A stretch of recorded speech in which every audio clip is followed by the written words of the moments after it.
In today's episode, Flowing Words, Unlocking Creativity Through Dictation by Musa Wababai and Victor Odasnac. Ever feel like your brain has 1,000 brilliant thoughts swirling around, but then you sit down to write? Nothing. It's like trying to catch smoke. Yeah, that blank screen stare. It's pretty universal, I think. Totally. But what if there was another way? A way to just let the ideas flow out naturally? Well, that's exactly what we're diving into today. Dictation. Basically, turning your spoken words into text. And we're using Flowing Words by Musa Wababai and Victor Odasnac as our guide here. It really frames dictation as more than just practical, right? Like a creative key. Exactly. It suggests it can genuinely unlock your creative potential. And for you listening, especially if you like getting knowledge efficiently, thoroughly, dictation's a really fascinating shortcut, isn't it? We're not just going to do the nuts and bolts, though. We want those aha moments. Why speaking thoughts feel so different, keep it engaging, no jargon overload. Right. So, the plan for this deep dive. First, we'll unpack what dictation really is and why it's framed as this creative catalyst. Then the practical stuff, setting up your space, choosing the tools you actually need. Right, the gadgets. Yeah, and different techniques to try out, find your rhythm. And we have to talk about mistakes, right? Those inevitable stumbles. Oh, absolutely. And how to maybe see them differently. Plus, editing, that crucial step, even how AI can lend a hand there. AI editing. Interesting. Yeah. And finally, how to build that skill, train the dictation muscle. Yeah. Sounds like a great journey. Yeah. Hopefully insightful. Might just change how you get ideas out there. All right, let's jump in. What is dictation, fundamentally, and why call it a creative superpower? Well, simplest terms. Speak thoughts, they become text, usually via technology. Got it. The superpower bit, which Flowing Words really digs into, comes from the freedom. Think of like a river just flowing, right? Finding its path. Dictation lets thoughts move like that, bypassing the sort of physical slowdown of typing. You're not thinking about keys, so your brain's freed up for the actual ideas. That makes a lot of sense. Removing a bottleneck, basically. Exactly. The source also talks about capturing those raw, fleeting thoughts spontaneously. They call it catching fireflies in a jar. I like that image. Yeah. Those little ideas that, poof, they're gone by the time you type them out. Speaking is faster, generally, so you grab them right when they appear. I know that feeling. Brilliant idea. Yeah. Con. So dictation is more immediate. Yeah. And interestingly, just the act of speaking aloud can spark new connections. It's almost like talking it through with yourself, which can lead to breakthroughs typing alone might not. Like verbal brainstorming, but internal. That back and forth, I can see that sparking things and the flexibility. You can do it anywhere. Walking, cooking. Right. Which leads to this quote they use from Kipling. Words are, of course, the most powerful drug used by mankind. Wow. And dictation becomes this, direct pipeline to unleashing that power, getting those potent words out. Okay, freeing the flow, capturing ideas faster. Got it. Now, this spirit of spontaneity that the source emphasizes, why is that so important creatively? Well, they draw this great contrast with typing. Typing, they say, is like trying to catch butterflies with a net. It's deliberate, a bit cumbersome, maybe. Okay. Dictation, that's letting the butterflies flutter freely. The ideas emerge more organically, less constrained by the physical act. Less constraint, more natural. I like that visualization. And the speed is key. Our brains think way faster than we type, usually. Dictation can almost keep pace with that stream of consciousness. It's less filtered. So you're not slowed down physically, you stay closer to the raw thought. Exactly. And that often means your voice, your actual personality, comes through more.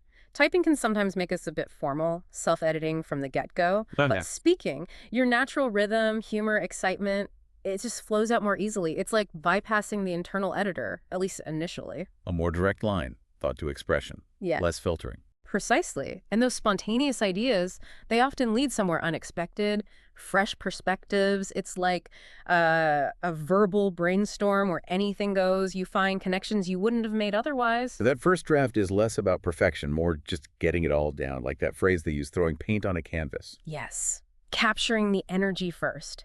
And this is where your voice itself is powerful, they quote Oprah. Your voice is your power. Use it to speak your truth.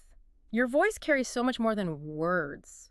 Tone, inflection. It adds layers. Like, think about cooking a family recipe. The ingredients matter, but it's how you combine them, your personal touch, that makes it special. That's a really good analogy. And I guess playing with the sounds and rhythms while you speak could unlock different ways to express things, too, like musicality. Absolutely. The source talks about that playfulness, experimenting, and importantly, those little imperfections. The ums, the slight stumbles, they make it genuine, authentic. Okay, embracing the flow, finding our voice.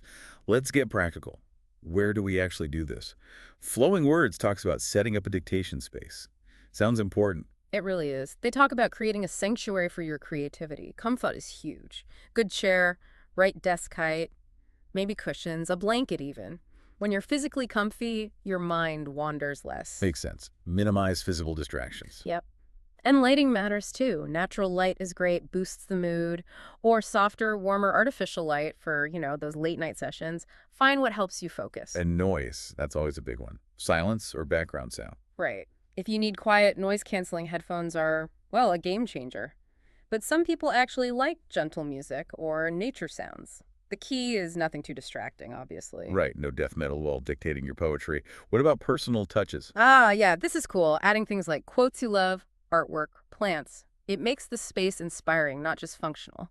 A bit of color, nature, it helps. Makes it a place you want to be. Curating the environment deliberately. And then simple organization. Cluttered desk, cluttered mind, right? Keep it tidy, just the essentials nearby. Helps with focus. And they mentioned scents, aromatherapy. Yeah, a little thing, maybe. But scents like lavender for calm or peppermint for focus, they can subtly shift your mental state. A gentle nudge. Okay. Comfy, well-lit, personal, organized, maybe smells nice. It sounds like a good foundation. Now, the tech, the tools, they compared it to picking ice cream flavors. Huh. Yeah, it's a good analogy. Lots of options. Let's start with Google Docs voice typing. Kind of like vanilla, maybe. It's free. It's right there in your browser. Pretty accurate for most things. Okay, accessible. Yeah, no install needed. Downside, needs internet and can stumble on accents or weird names. They give that example. Catherine becoming Catherine. Oh, yeah, I've had stuff like that happen. Good for everyday, maybe not complex stuff. Then there's Dragon, naturally speaking. That's like the fancy artisanal flavor, the heavyweight champ. Super accurate, especially after you train it. Voice control for your whole computer. Powerful stuff. But it costs money, and there's definitely a learning curve. It takes time to master. Right. Professional grade, bigger investment of time and cash. What's next? Otter.ai. Good for flexibility, mobile, desktop, great for dictating on the move, does real-time transcription, has a decent free tier too. Limitations. Free version has limits, obviously, and again, needs internet. Yeah, it's good for meetings, interviews, things like that. How about Microsoft Word's Dictate? Convenient if you're already in the Microsoft world, Office 365, built right into Word, supports multiple languages, even translation. Cons. Can misinterpret sometimes, and yeah, you need that Office 365 subscription. So tied to that ecosystem. Now, what about these built-in power-ups the source mentions, the OS stuff? Ah, yes. These are super handy and often overlooked. On a Mac, you usually double-press the FM or globe key. Windows, it's Windows key plus H. They work pretty much anywhere you can type. Any app. Yep. And on your phone, iOS or Android, that little microphone icon on the keyboard, the Gboard, same deal. Dictate straight into any app. And the big win is no install needed, right? Just there, ready to go. Exactly. Perfect for grabbing quick thoughts or, starting that novel while you're brushing your teeth. Love it. Ultimately, the source says, the best tool is the one you'll actually use. So experiment. See what clicks for you. Good advice. Find the path of least resistance. Okay, space set. Tools chosen. Yeah. How do we get into that flow state while dictating? Ah, flow. They use that river metaphor again, flowing effortlessly. It's about lowering inhibitions, letting the creative energy go. They suggest starting with warm-ups, like word association. Pick a word, list everything connected, primes the pump. Like mental stretching? Okay. Exactly. Or try short, timed bursts. 5 minutes, maybe. Pick a topic you like, just keep talking. Don't aim for perfection, just keep the words coming. Get the raw stuff out, refine later. And I like this one, the character dialogue exercise. Imagine 2 characters chatting, dictate their conversation. It's fun, explores different voices. That sounds really playful. Good way to loosen up. And that's key flow isn't just speed, it's finding joy in it. Embrace your quirks, your style, metaphors, humor, whatever. And remember breaks, like pools in the river. Step back, recharge, come back fresh. So warm-ups, timed bursts, playfulness, personal style breaks. Got it. Cut. Seems applicable beyond dictation, too. Now, specific dictation techniques. They used a dance analogy. Yeah, quite creative. First is freestyle dictation. Like freestyle dance, just let thoughts spill out. No rules, no structure. Embrace the messiness. See what gems pop up unexpectedly. Pure, unfiltered verbal dump. Okay. Yeah, exactly. Then, guided prompts. This is more like ballet structured, but still expressive. Use a prompt like, describe the sights, sounds, smells of a childhood memory. Gives direction, but encourages detail. Helps focus the flow without killing it. I can see that. Then there's dialogue dictation. Think tango that back and forth. Imagine characters talking or even conflicting ideas in your own head, arguing it out. Great for fiction or exploring different sides of an issue. Yeah, good for character work or complex arguments. Yeah. Finally, stream of consciousness. This is like jazz improv. Free, unpredictable. Follow thoughts wherever they lead, even the weird ones. Embrace the unexpected twists. So freestyle freedom, structured prompts, interactive dialogue, or unpredictable jazz.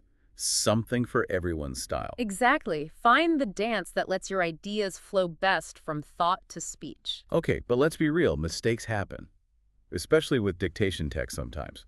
Flowing Words has this really positive take on embracing mistakes. Yes, this is such a crucial mindset shift. Don't see errors as failures, see them as treasure maps or creative springboards. They give that funny example. Dictating beautiful comes out beetle. Maybe that sparks a whole weird story idea. I love that. Accidents as catalysts. Totally. They mention artists like Van Gogh or Eric Carle. Their work isn't technically perfect, but the imperfections give it charm, character. Same with dictation, those little quirks, misphrasings, they add flavor, like sprinkles on a cupcake, they say. Takes the pressure off getting it perfect first time. Absolutely. And mistakes teach you. Like learning to ride a bike, you wobble, you fall, you learn. It builds skill, confidence.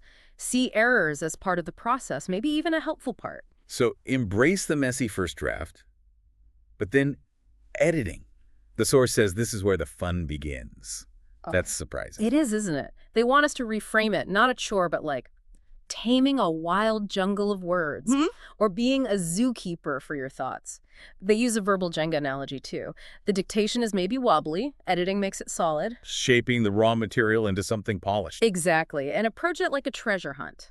Look for those accidental gems, weird phrases, puns that slipped out. They mention sunsets like a pancake. Maybe you fix it. Maybe you keep it if it fits. Discovering brilliance in the battle. Right. Editing is also where you really sharpen your voice. Yeah. Add wit, irony, whatever your style is. And pay attention to rhythm mix short sentences with longer ones. Makes it better to read. So editing's not just fixing typos, it's enhancing voice, making it compelling. Definitely. It's where you refine those initial sparks. Now, technology helping with editing. AI tools, digital sidekicks, caffeinated owls with PhDs in grammar. That's quite the image. Huh. Yes. And they can be amazing allies for sorting through that messy dictation output. But the key, the source stresses, is clear prompts. Treat the AI like a smart but very literal intern. Tell it exactly what to do. Not just make this better. No, definitely not. They give examples in a prompt guide cheat sheet. Things like, refine grammar clarity but keep my voice. Or summarize these paragraphs into 3 concise conversational bullet points. You can ask it to tweak the tone, suggest structures. Wow, like having a super patient, knowledgeable assistant on call. Pretty much. And iterate. Don't just take the first output. Ask for revisions. Treat it like a quirky writing buddy, the source says. Work with it. Okay, AI is an editing partner. Got it. Yeah. So finally, how do we actually get good at this? Train that dictation muscle. Practice, practice, practice. They call it a verbal gym. Got to work those muscles. They suggest specific exercises. First, a daily voice dump. Just 5 minutes, talk about anything. Phone, computer, doesn't matter. Goal. Get comfortable hearing your own voice talking aloud. Just get over the initial awkwardness. Okay. Exactly. Then, slightly bolder, drive and dictate. Safely, obviously. Practice thinking and talking clearly with distractions around. Maybe dictate on a fun topic like why I'd survive a zombie apocalypse. Huh. Builds focus under pressure. Good one. Another fun one. Prompt yourself silly. Use random, absurd prompts. Explain time travel to a caveman. Sell a toaster like it's a spaceship. Stretches imagination, makes you structure thoughts fast. Those sound hilarious. Great for creativity and quick thinking. Yeah. They also suggest using AI, like ChatGPT, as a practice partner. Talk to it, clarify ideas, build flow, and then dictate. Then rewrite. Dictate a paragraph, then consciously rewrite it. Helps you see how speech translates to text, where you can improve delivery. So free speaking, structured exercises, tech practice, and analysis. A whole workout routine. And some best practices. Speak punctuation aloud, period, comma. Try not to backtrack constantly during dictation. Keep the flow going. Start simple emails, journals, review your transcripts, learn from mistakes, and be kind to yourself. It feels weird at first. It's about momentum, right? Yeah. Like that jazz musician with a mic image they used. Absolutely. Consistent effort, finding your rhythm. The payoff in creative flow and just getting stuff done can be huge. So this has been seriously illuminating. A real deep dive into dictation as more than just a tool, but like a creative adventure. Definitely. And we really hope you, listening, see it now as this accessible treasure chest of ideas inside you, just waiting to be unlocked. So what's the first step? Doesn't have to be huge. Just try the built-in dictation on your phone or computer. Find a comfy spot, maybe dim the lights, and just let your thoughts out. See what happens. Yeah, embrace that spontaneity, that directness, and look back at what you capture. You might surprise yourself with the gems you find in your own spoken words. And here's a final thought to chew on. That hidden superpower the source hints at. Maybe dictation doesn't just capture thought. Maybe it actually improves it. By speaking aloud, you engage different brain pathways, tap into something more intuitive, maybe articulate things you didn't even know you knew. It could be a deeper way to think and express. So go on, start your dictation adventure. Be curious. Let your voice lead the way. Exactly. Discover the unique creative power you have when you just speak.